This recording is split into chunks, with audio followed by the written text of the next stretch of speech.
Okay, it started. Oh, there it goes. All right. How's it going, everybody?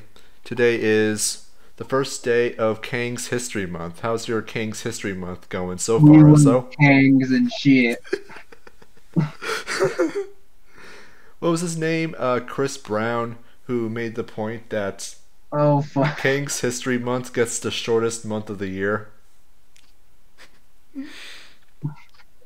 dude! I Freaking. was, I was about to do the fucking edgiest thing ever last night, and I'm not going to discuss what that is until it happens, maybe, Uh, because it's not anything like illegal. It's just it was gonna basically be all over the news, and it did have to do with Kang's History Month, but I just got tired because it was like 2 in the morning, and I decided not to.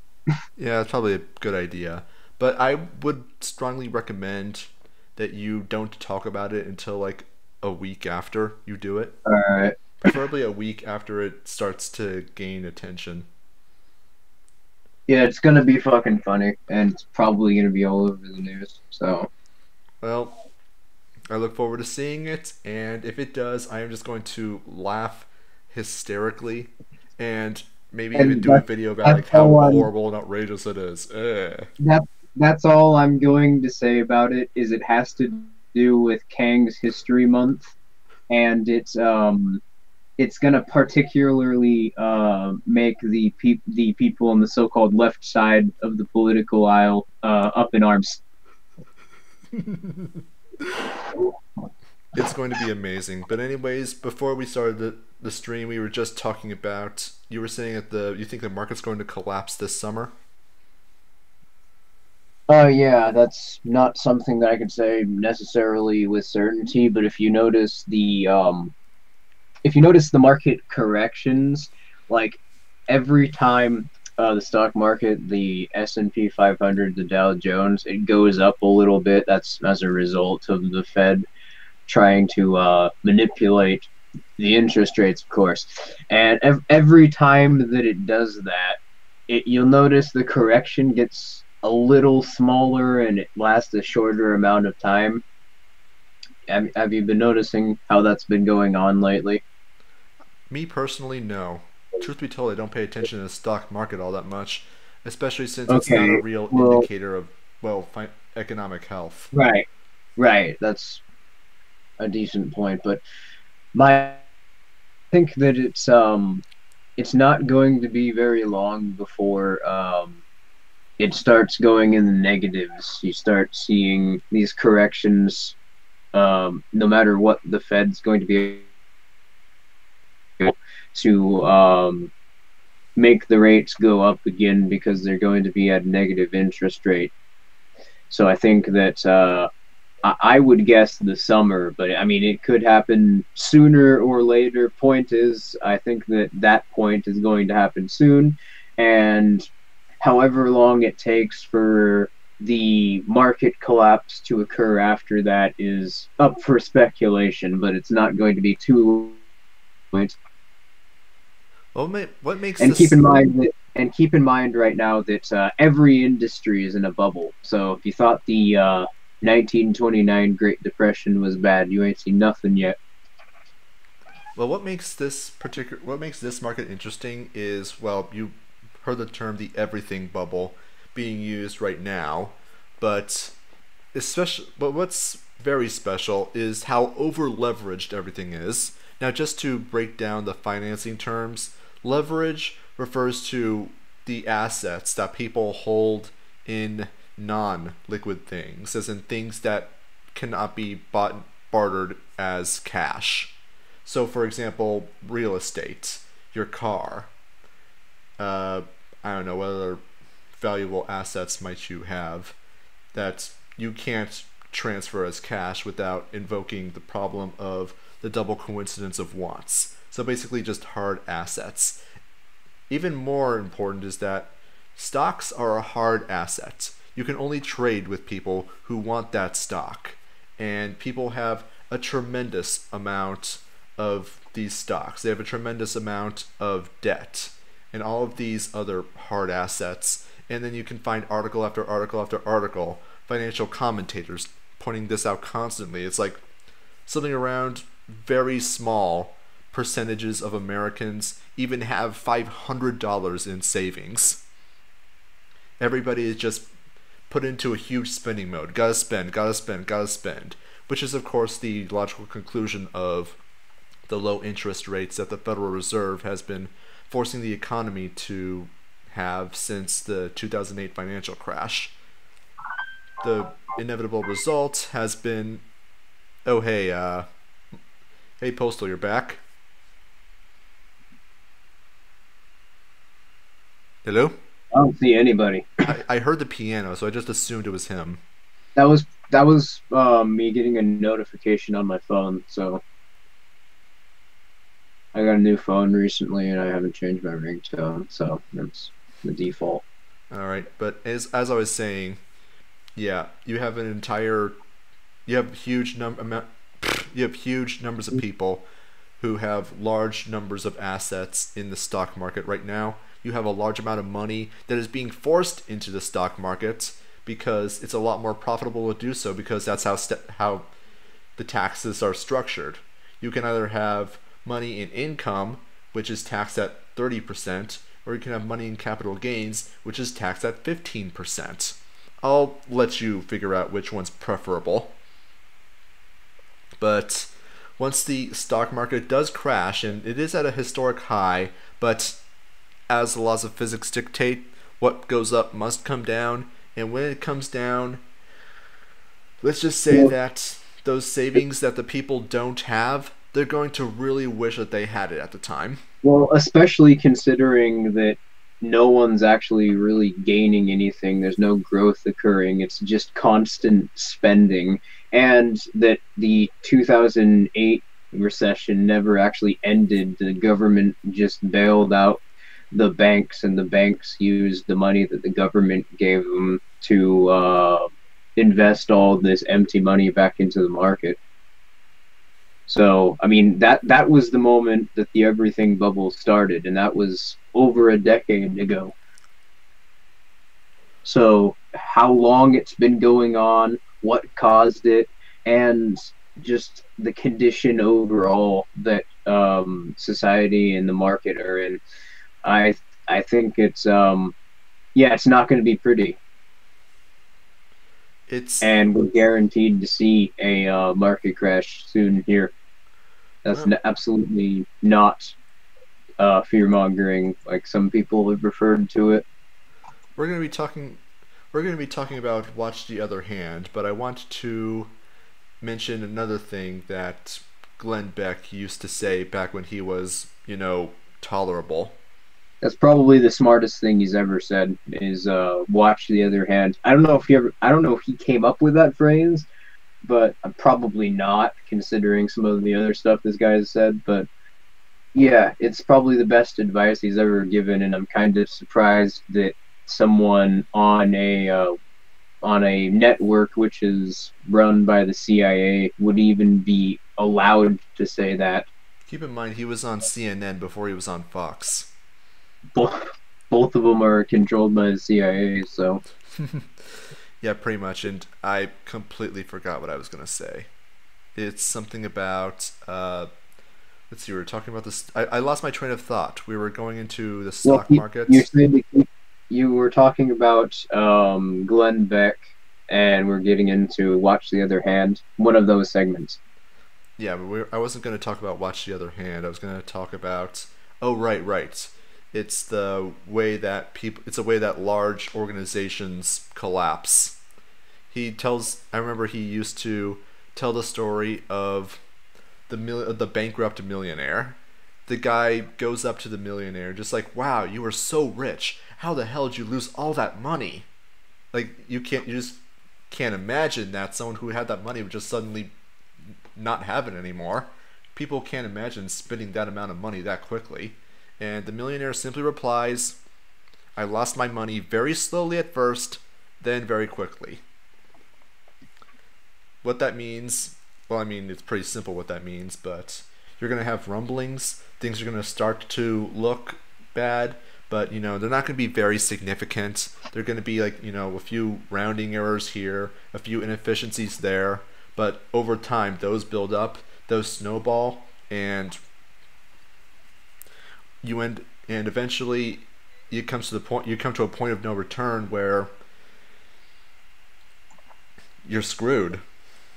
What's going to happen is, how this applies to the stock market in the state is that you're going to wake up one morning and things are going to be really, really, really bad. Like the stock markets, you're going to have Black Tuesday. Stock market's going to lose tremendous amounts of its value overnight. And people are just going to be wondering what the hell just happened. Hey, Bunny, what's up? Not much. How are you doing tonight? Doing good? Just got off work. He got banned from Discord last night because he triggered a bunch of SJWs on the right and the left. So you know he's cool. Yeah, you should tell that story really quickly. Yeah, they were arguing about, well, what if there was no state? Then you just would have children being molested, as if there would be no values or morals without a state. And I said, you're right, there would be no legal age of consent, but people are not too stupid to realize when and when a kid can't have sex. And then they just freak out like, oh, you're advocating pedophilia. That's what all anarchists want. Hasn't the state throughout history just been a giant cesspool of pedophiles? Yeah, it's kind of, I mean, at this point, I don't really know how they could say that, considering, that in every government in the world, it seems like there's either overt human trafficking or there are a bunch of pedophile rings centered around where most of society's influence in relation to the state congregates. Like, in the U.S., it's Las Vegas. There is a confirmed one in Las Vegas. Hollywood, at this point, it's not confirmed, but, I mean, at this point, it's basically confirmed. With how much we know it is.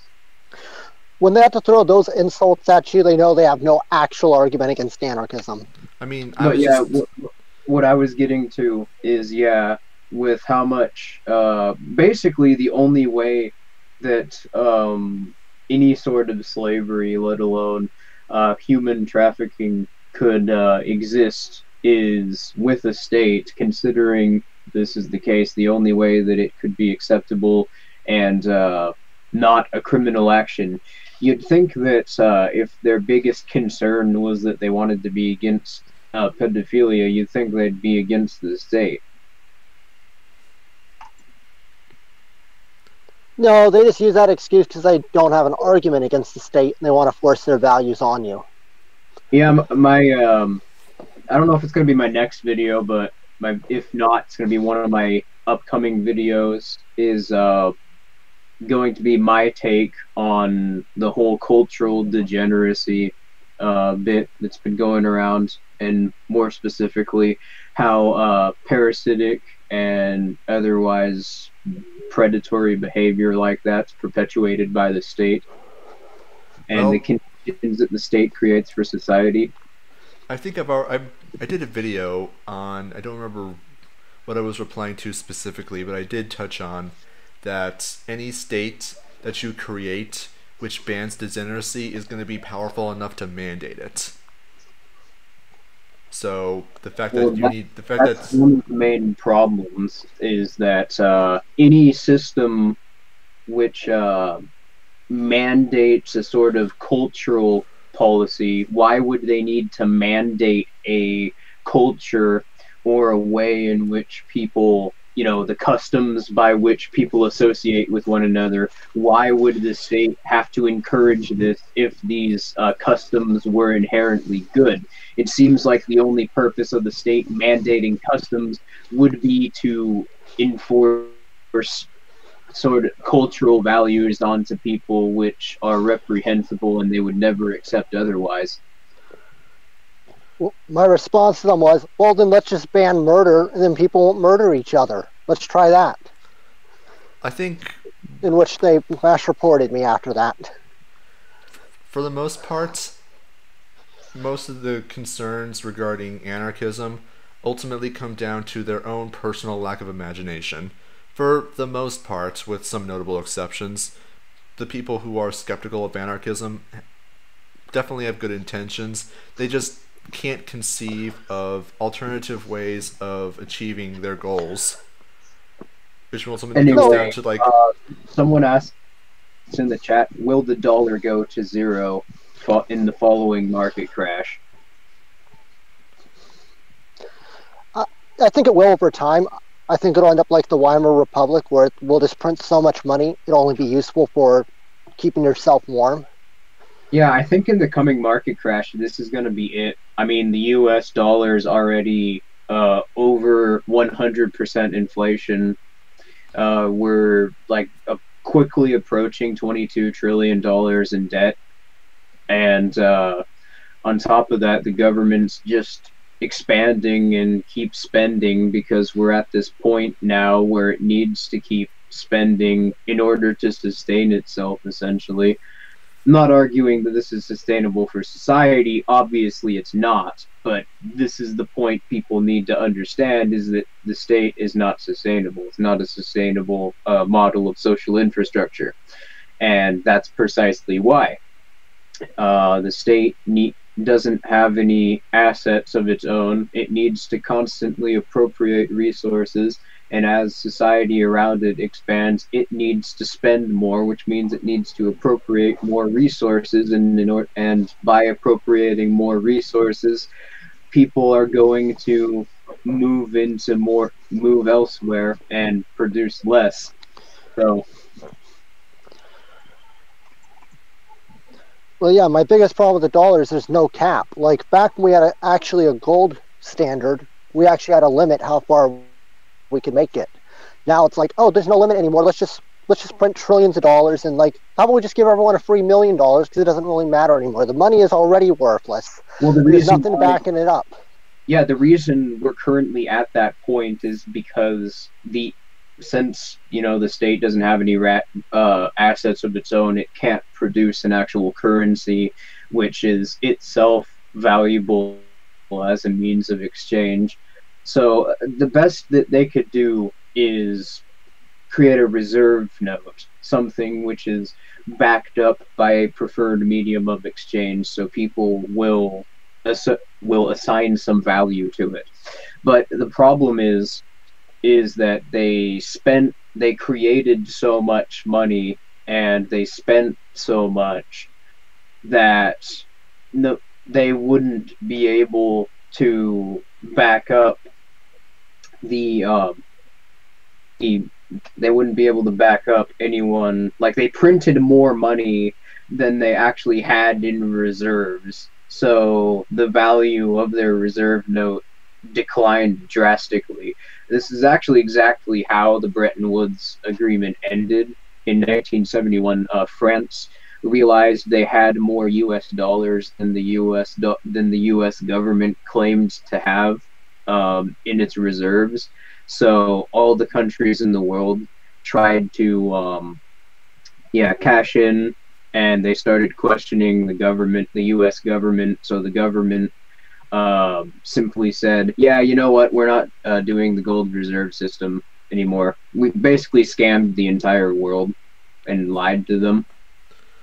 which is what I think is going to make this particular market collapse, especially the collapse of the dollar, because the dollar is part of the everything bubble, so much more interesting. Think of all the serious collapses, all the hyperinflations throughout history, where governments printed huge and huge and huge amounts of money in order to prop up their own failing economy, but all it did was make the currency so worthless that people didn't even bother counting it when they're trying to buy and sell in it. They're doing that in Venezuela right now, where shops just have scales, where if you have a certain number of pounds or what's the term in the metric? Never mind. If you have a certain number of kilograms in dollars, then you can trade with it. But with the dollar, what's going to make that very fun is that it's not just in the US. It's not just where already like we have QE1, QE2, QE3, QE infinity, but you also have countries around the world who are holding huge amounts of dollars for the sole purpose of being able to trade in petroleum, the petrodollar. We've talked about this before. But what happens when Russia and China successfully supplant the petrodollar, OPEC collapses, and all that Yeah, money comes flooding back. there are already multiple countries rejecting the U.S. dollar lately because of what's about to happen. India, United Arab Emirates, Russia. I mean, it's going to be bad. I mean, you have no growth occurring in the economy. The currency is going to basically default, and we're going to experience hyperinflation like the U.S. has never seen before. I don't think the world has ever seen And before. yeah, and the entire world is going to experience something similar. So it's just that's what's going to make this particularly bad is if you were to operate the way that the state wants you to operate, what the fuck are you going to do? And that's precisely what's going to drive everyone to trade in counter economics, and why I see this as being the end of the state, because this is going the infrastructure created by the state and created currently is basically not going to exist. It's the only way people are to trade is among one another, essentially trading around the state, and they're going to be utilizing various means of peer-to-peer associations like cryptocurrencies, mutual aid, etc. And the state, essentially, there's going to be an infrastructure created around the state, which the state can't control because everything is going to be in private ledgers, which are encrypted inside of a blockchain network. So, what exactly is the state going to do here? On top of this, the state doesn't, they're deprived of resources because nobody is paying taxes anymore because the state doesn't know who has what, and they can't really regulate trade because they don't. Again, everything's done in private ledgers, so they don't know who has what or where anything is going. So they're not going to have any, they're not going to have any police, or if they do, they're going to be severely underfunded. Like they're only going to have like 1 or 2 police per city, essentially. And that'll be pretty easy to get around. So I think essentially the state will be innovated out of existence, and people will be driven to counter economics out of necessity to simply live. This is what happened back in the Great Depression. People started trading in gold because what the state was demanding for them to trade with, and all there was just not affordable. Plus, on top of this, the banks, all people's assets were completely dried up. So, well, what's funny during the Great Depression? They started trading gold. But the problem with gold is back then they didn't have private ledgers and cryptocurrency and cryptography, so the state could easily monitor transactions through the banks. And then, hey, can you move your mic away from your, because it's kind of distracting from your mouth because you can hear you breathing. But yeah, and then FDR signed Executive Order 6102, which had the Treasury Department confiscate everyone's gold. They even officially claimed that was because people were trying to undermine the banks and the various financial institutions of the state. So, I mean, that's even what the order states, the executive order states. People are undermining the government by trying to trade around us, so let's confiscate all their gold. Now they can't do that, so what are they going to do? Well, they're going to try nonetheless, and even though they're going to be deprived of tax dollars, that's not the only thing that they're going to try to do. They're going to continue to let the money spigot flow. They'll probably invent the new $100 million bill just to be able to pay for stuff. Well, I mean, we're already seeing what they're going to try and do in response. They're trying to convince people that the cryptocurrencies are not.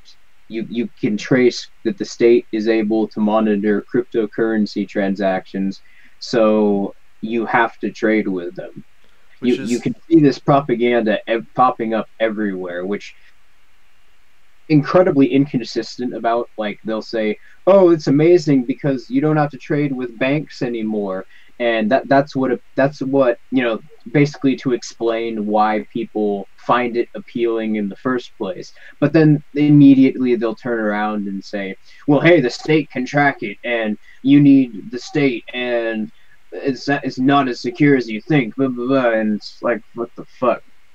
Like, if you're not careful, the cognitive dissonance there can just completely give you whiplash. Um, yeah, the fact of the matter is that they ultimately don't have any ability to. that's weird. We're getting some people saying that the stream is there's some problems with the stream. Oof. That Again, yeah. really? Yeah, it's laggy Oh, as hell. Like, here's the thing, everything is fine on this end. I heard everything you said, but yeah, I don't know if it's my internet or someone's messing with it, which actually wouldn't surprise me. Yeah, because this is like the third time in a row this has happened. I honestly think, though, like we don't even really have to worry about the state. 3 to 5 years from now, there's going to be depression here. 2 years following that, every economy will be depressed. And about a year after that, we'll have anarchism. So 7 years tops, there'll be anarchism. It'll be over. You know that there's going to be several hangers on to statism, and more importantly, I think it's going to feed into the downward spiral of statism. Or, yeah, the downward spiral of statism, where you have a whole generation of people, literally hundreds of millions, who earnestly believe that in order to solve the problem, just get a congressperson. And so what'll happen is that they'll go to they'll once everything starts to go down, they're just like, oh, I know, let's go to the government. Let's get them to wave their magic wand of problem solving. Of course, they'll be completely off guard by what's happened. The state will be completely off guard as to what's happening. And they'll try to spend more money, which will only contribute further to their dissolution, since it's going to make the dollar increasingly worthless and drive even more people into the counter economy. So they'll try to spend more money, become even more authoritarian, become even more, well, worthless, or the currency is going to become even more worthless, and eventually it's like you're not going to be able to, the cops aren't going to be able to justify continuing to have their jobs because their paycheck is now completely worthless. Well, on top of that, because people are becoming more self-sufficient necessarily, since they've built this infrastructure around trading on a basis of human action, people are going to start, being armed. People are going to start forming private security firms with cryptocurrency, literal fucking Bitcoin Nick mercenaries. But yeah, even if even if they somehow do manage to gather funding, really at this point they're not going to have nearly enough to try and stop people. I think at this point, because the state will have taken everything from everyone and will have put them in that position, I think out of necessity, people will simply identify the state as their enemy, since the state is trying to crack down on their way of living at that point. I can tell you what, people didn't think very highly of Executive Order 6102 at the time. Well, I can't blame them, considering that the state had completely killed their ability to trade. They were trying to trade around it, and then the state came in and shut that down, took away all their assets, and forced them to trade back in that system, which wasn't working for them. They were starving to death, essentially. Well, what they're going to do is they're going to try to say, like, yeah, your assets or your transactions in Bitcoin and other crypto, those are taxable, and you need to pay your taxes to the government, which is probably going to be their way of tricking gullible people into revealing who they are. And probably part of that process will be giving away some of your transaction IDs. I would not be surprised at all. But Yeah, They can't make they'll me try do it to with figure cash. they'll If they try to can't make me figure. do it with cash, though, they will not be able to do it with crypto at all. Have you People are doing it seen? with cash already. Yeah, have you seen? Just recently there was this fucking hilarious panel that was on New Zealand state TV. It's already starting, just to clarify. But yeah, there was this panel, and some of the stuff they were saying was just outrageously funny, and that's why I'm kind of looking forward to this because the propaganda is just going to get so insane because they it's so divorced from everything that these state-run media outlets are used to. They can't really pit it. They can't pit people against one another because everyone's trading around them. They can't make it like a political issue. They'll try everything, and that's what's gonna make it so great. But if you see this, it was like it was fucking hilarious. They cited Paul Krugman, and what I shit you not, one of the things one of these panelists said, like I'll make a response to this soon here, but they cited Paul Krugman and said, "You can't have a currency which is divorced from society, and that's the problem. Cryptocurrency it makes people reclusive, and so that they don't have to give anything to society. And if you can't be taxed, how are you going to have a currency?" So the basis for money is whether or not it's taxable. Pretty much. I mean, that's. I hope she realized like just how stupid she sounded as she said it, because that's the kind of thing that just doesn't make any sense, even if you have no idea how money works or why it does or why money even forms. But yeah, the same panelist went on later to say that if the state can't infinitely print the supply of currency, can't infinitely just print as much as they want, then a currency can't be stable. Actually, printing a limited amount is what makes it unstable. Does this woman even know That's the economics? point. Well, Yeah, that's no, the point. she's. That's why she's a TV show host in New Zealand. It's why she thinks citing Paul Krugman is some sort of authoritative stance rather than actually detracting from her credibility. Well, to be fair, she and Cuck Tuck the Cuck have that in common. Because at this point, I think very few people, like there are just nobody that take Keynesianism seriously anymore. Well, Yeah, you'll hear it propagated by the media and in universities, but outside of there, you'll hear people regurgitating Keynesian ideas. But I mean, they aren't really thinking about it. Or if you pressure them, they have any rebuttal to criticisms to their arguments, like the idea that to stimulate the economy, the state has to spend, that spending is just the key to all economic growth, regardless of if there's any actual, you know, production. there's any actual production occurring, or there's any actual people are actually having more assets. This has You know, become. Hey, if spending's the answer, I have a bunch of dirt that people can buy off me. I mean, come on, government, give me $1 million for my dirt. It's spending. It'll help the economy. I mean, you can pay people $1 million to dig ditches and then fill them up again. That doesn't mean anything's yeah, actually being productive. Although to be fair, that's probably the least egregious thing government has ever spent money on, I because mean, most literally, of their employees are anti-productive. They're I mean, being paid to literally, literally cost people money. according to Keynesians, I mean, that's literally how economic growth works. Paul Samuelson quite infamously cited in a 1986 textbook, this was before the Soviet Union collapsed, um, that the Soviet Union had proven itself to be a more successful economy than the United States, and this was because it had a higher GDP. So essentially, because there was more government spending. Now, this has become And kind of a to cliche for at least myself to say, because I've been saying this for at least a decade now.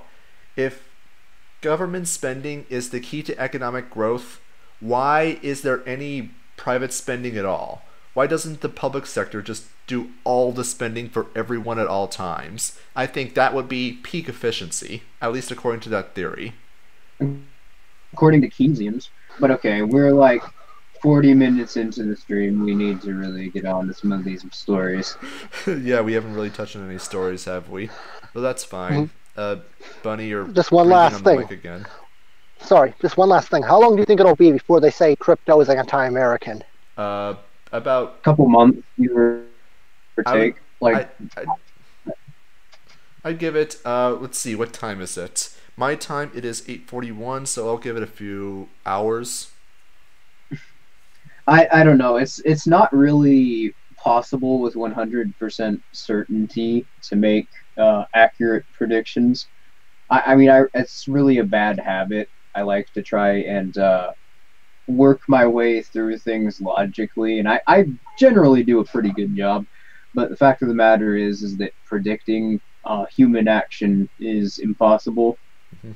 And I just have a good general idea of how the state works. We know that they're going to, like, for example, we know that they are going to eventually say cryptocurrency is anti-American, necessarily when, but yeah, I'd say probably at least within like the next 2 or 3 months if I had to give an estimate, Mhm. because yeah, like I mentioned, they're getting really desperate as is. Like they're already doing panels about it on other country state news outlets, and they're starting to riff about it on these so-called late night talk show comedians shows that they have on TV. So I'm gonna go out on a limb though and say that the U.S. is not going to ban cryptocurrency because banning things is not in the states, or not in the current form of the state's modus operandi. They operate in the form of a soft tyranny, which is to say that they don't ban it. Instead, they restrict it, they regulate it, they tax it. They do everything they can to discourage people from getting access. You see this in New York City, where it even takes if they like did, even if they did, it wouldn't matter because, as noted earlier, it's not actually possible to regulate or monitor the transactions because they occur in over a private ledger through a encrypted network. yeah, but my point is replying to what Black Spruce was saying in the comments, whether or not the U.S. will ban it, and I think that's something that people should look out for. It's not gonna be a hard ban. It's gonna be a soft ban. It's gonna be taxed. It's gonna be regulated. It's gonna be you're gonna have people, pundits and politicians, going on TV saying it's like, oh, we just need to make sure that it's under control. Make sure that people are transacting safely. Yeah, that's going to be that's going to be one of their main propaganda lines, is that cryptocurrency is unsafe and that trading in fiat is safe. But yeah, China, for example, banned cryptocurrency and threatened, I think it was like a 10-15 year imprisonment term for anyone who was caught using it.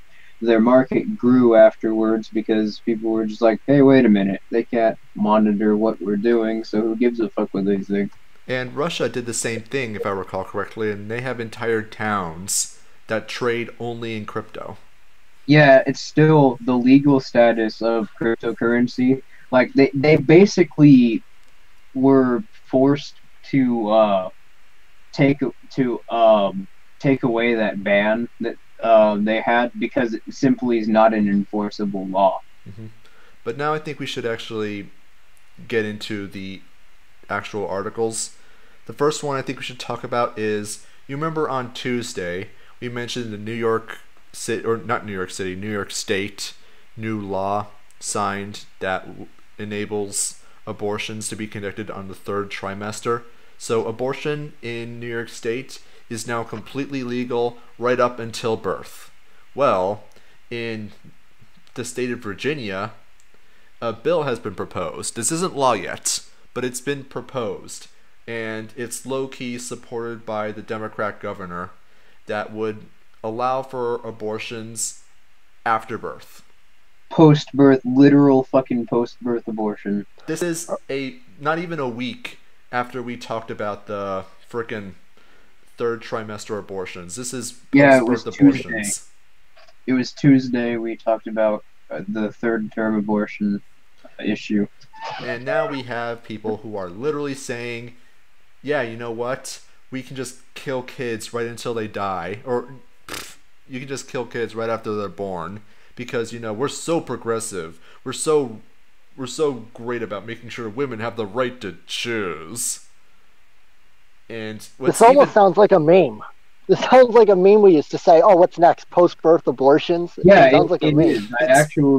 I actually remember that was one of the comic exaggerations that conservatives or just people who were against abortion in general would propose for, the abortion bills inching closer and closer to third trimester, ninth month pregnancy abortions.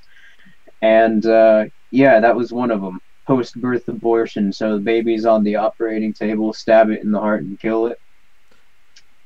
I mean, now they're actually trying to do that.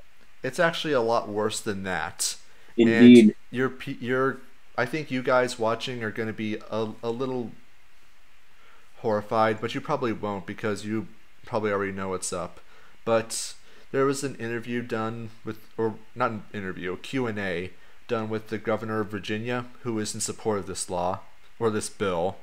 He said that, or when asked about it, he mentioned that the decision will ultimately be up to the mothers and doctors whether or not the child, who is born, by the way, the umbilical cord is out, and it is out of the womb, whether or not it should be kept alive, whether or not it should be resuscitated. I don't know why he used that term specifically, but from the way he worded it, it very, very strongly implies that they aren't going to just twist the kid's head off or stab it in the heart. They're going to just leave it to die, like starve it to death. And that's how this post-birth abortion is going to be carried out. Just let the thing die. Yeah, that is it's really at this point I would say the state is inhuman now, but they've done stuff way worse than this in the past. It's worse than baby murder. Well, yeah, how about baby murder with white phosphorate like they did back in November while everyone was focusing on the midterm elections. Hold on. No, like seriously though, this is disgusting. If we had like Kapitalist, seriously, people could pay these women who don't want these kids to say, hey, I wanted a kid, but me and my wife can't get pregnant, or a gay couple. Can we adopt it? This would be a much better solution and more humane, and everyone wins. She gets paid for having the pregnancy, and the people get a baby. But no, we live under a state that wants to rather murder little children instead of make it easier to adopt. No, we have to have like 20,000 regulations to adopt. Oh, your house is 1 inch too small? Nope, you can't have a kid. Let's just kill the kid instead. Every day I hate the state more and fucking more. I'm serious. I understand the feeling because at this point... That's an interesting point to bring up, that if your house is too small, like if you have too many people living in a certain area or the state doesn't like certain things that you have in your home, even if you're completely fine and the child is completely well taken care of, the state will just simply come in and take your kids away or tell you can't, have a kid. And so it could be argued they're encouraging people to have abortions. Which wouldn't surprise me at all. Margaret Sanger, I think, we mentioned this before, one of the few famous people who isn't rolling in their graves right now. If she were alive right now, she'd be jumping for joy. Just at the amount of mass slaughter that has been carried out in the name of... Which altar are these babies being sacrificed on? What cause is there that could possibly justify this? And it's a lot like the minimum wage issue, where they keep raising the minimum wage slowly every time, exponentially, with no sign of it ever stopping. And there's no real argument they have for it stopping. Really, what's next? Are we going to get to the point where if a mom doesn't want to keep their 2-year-old anymore, they could just fucking strangle it to death, and that's considered a post-birth abortion. It wouldn't surprise me. I mean, you've heard many of the arguments that pro-abortion people have made. Oh, well, the fetus isn't conscious. I mean, if that's the case, then any coma patient, or even anyone who's ever fallen asleep, it's okay to kill them too. But, fetuses aren't humans because they're just a bundle of cells. Literally every living thing, both sapient and non-sapient, is a bundle of cells. I mean, with But the no, exception of single-celled organisms. You're, but no, seriously, based on the way that they argue for this position, whether or not something is human or non-human and has rights, based on the way they argue for this position, I mean, it sounded outlandish to have post-birth abortions like right on the operating table, but now they're seriously considering it. I mean, it wouldn't surprise based on what we see here and what we know if years or so, if the state's even around, that they'll be arguing for post-birth abortion up to the how many months, like how many trimesters would it be for someone to be like 3-4 years old? That Let's see, sound like it's gross. three. I haven't done the math, and I'm not really interested in it. Let's see, It'd be it would be the 12th trimester. No. It would be the 15th trimester. Yeah, but including the 3 that the baby spends in the womb, so it's the 18th trimester. Well, no, 15 is. Abortion. I got the 15 by adding 3 to 12. Oh, okay. Well, the 15th trimester abortion. I doubt that they'll even use that term anymore, simply because it'll probably just be simpler to say, like, I don't know, 6th month, 18th month. But I think that'll be the new 18th month abortion. That'll be how they're going to push the Overton window towards accepting more and more outlandish, absurd, and demonic forms of ways of murdering people. I think you're going to have people who unironically argue, I'm against abortion, but I mean, up until the 6th month, then it's okay. Even though the very moment that a fetus is created, the moment that an egg is fertilized, the egg develops a separate DNA sequence from the mother. And it's been proven by 5 weeks the fetus has a central nervous system and can feel pain. I honestly think under anarchism, the only abortions that will actually ever happen are those that are like literally for the life of the mother or the baby's dead in the womb. Because at that point, we won't have restrictive laws like I said on adoption. Anyway.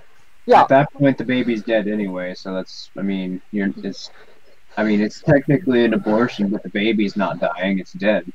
Yeah, but then those would be the only abortions that would actually be necessary, because there's tons of people on list to adopt who can't adopt under anarchism. Those people could just pay someone, and I'm sure any woman would take that $50,000 because it's probably more than most people would be making. Whatever currency we use, would say like $50,000 in American, just to make an idea. A lot of people would take that. It's like, hey, that's more than I make a year, so it's worth going through the pregnancy.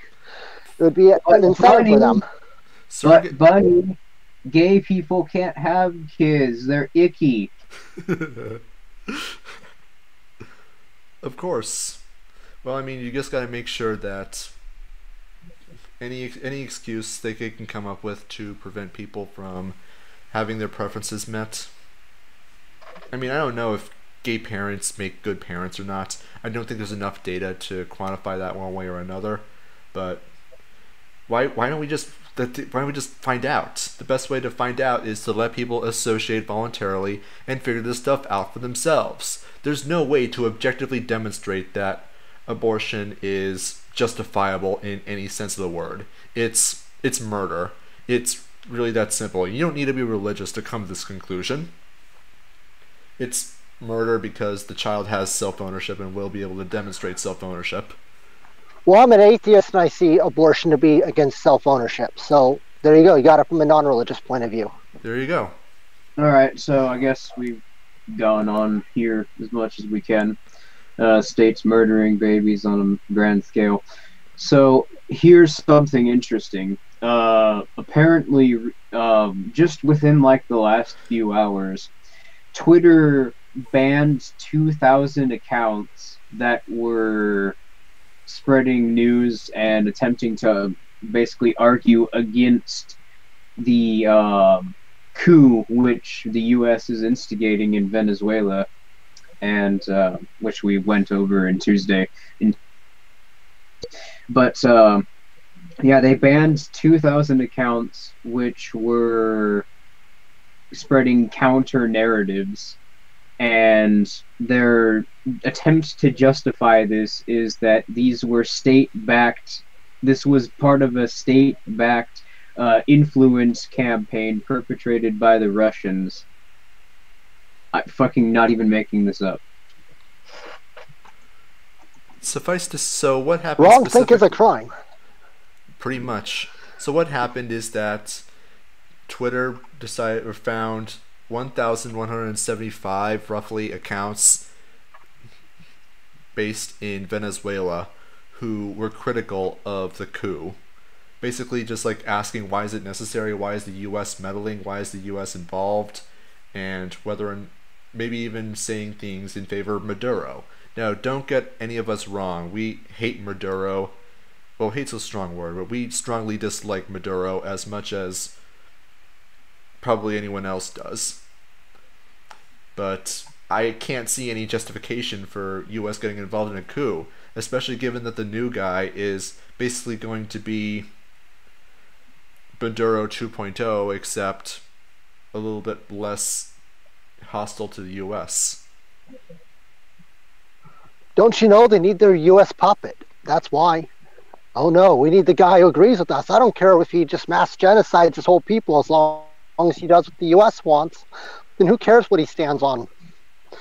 Well, I mean, anyone who's skeptical of the narrative that the U.S. has supported and toppled dictators throughout the world without any rhyme or reason except for U.S. foreign policy just need to be pointed here to see it done in real time. You have a concerted propaganda effort undergone by a U.S. proxy corporation called Twitter that is engaging in censorship to prevent people from seeing ideas counter to the neocon pro-government or pro-US government idea that, hey, we should just be controlling these countries because reasons. The reason is U.S. is good, all other countries are bad. And when they don't do what we want, we have to make them the U.S. 2.0. Pretty much. And the U.S. has tried to topple Maduro before. What's the name of that organization in Venezuela that tried to assassinate Maduro twice? The soldiers in T-shirts who used laughably like Looney Tunes style assassination attempts. You had they tied a bomb to a drone, and they before like they even got it close to Maduro, he was already out of there because everyone saw it coming. And yeah, that group was funded by the CIA. So. Oh, and there's also the attempt where they had a helicopter drop live grenades on the building, and they detonated it. And they detonated before they even reached the building. I'm telling you, like the soldiers in Looney Tunes, or the soldiers in T-shirts are Looney Tunes characters. Their attempts are absolutely hilarious. Hey, at least the state gives us something to laugh about. At least we get that. That's true. Problem is that, well, people in Venezuela are dying, and rather than, figuring some other method of liberating these people, figuring out some way to get the Maduro government to be, a little bit less authoritarian, maybe, I don't know, dismantling their state completely. That might be an idea. Maybe we could try anarchy just once. Or at least open the free markets, not restrict them from trading with people in the U.S. That would be a good idea. That might help. But then again, it's a little concerning. Next story. The ICC being banned from the U.S. because the U.S. is committing war crimes in Afghanistan, and the UN is basically just trying to call out the U.S., but the U.S. Is trying to stop them from doing so. The U.S. government, of course. So what happened is that the ICC, the International Criminal Court, was doing or has had an investigation being done on the U.S. war in Afghanistan. What's the term people are using that for that? The Forever War. People, they found evidence of significant war crimes being committed, and then the Trump administration decided to get involved, started to meddle, started to insert their own people, started to do all sorts of shenanigans, and one ICC judge from Germany, I believe, decided to quit the organization out of protest because he found that it was impossible to do his job because of just how much pressure the U.S. was putting on the ICC. In other words, what we have is a judge resigning because he hated the extent to which the U.S. was trying to cover up their own war crimes. Or I should say alleged war crimes, because there isn't any proof, at least in this particular instance, that war crimes were committed. It's just an investigation into war crimes that might have been committed. But the fact that the Trump administration is getting this involved might be evidence enough. The investigation occurred, and that's what they concluded with, that the U.S. was involved in war crimes, torturing people specifically. Yay.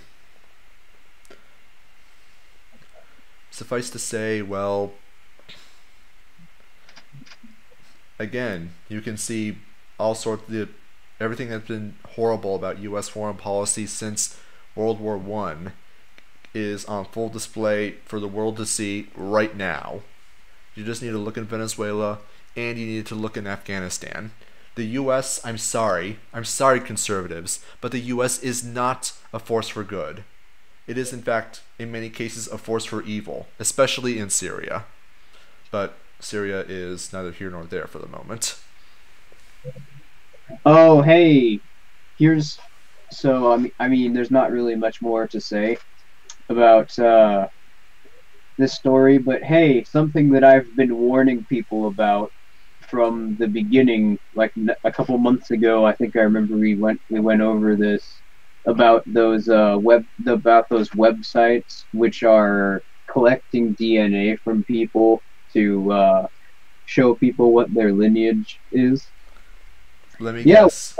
Well, guess what? Trump signed a new bill called the Rapid DNA Act, which will allow the FBI to take the information that these companies are collecting. Really now? And I was telling people from like the very beginning, we were covering a story related to Family Tree DNA or GED Match, one of these online Ancestry.com, one of these lineage websites. And yeah, I was telling people, don't fucking send your DNA to these sites. What the government is, these are basically just proxies for the government, and in I don't know how long, but eventually the state is going to collect this DNA and use it to try and collect more information on you. I warned about this back in I think it was September, and here I am being fucking vindicated. You were proven right. Excellent work.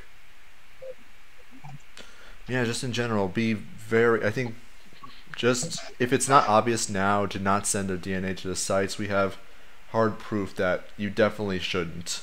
These people are really creepy, if nothing else, in addition to being really evil.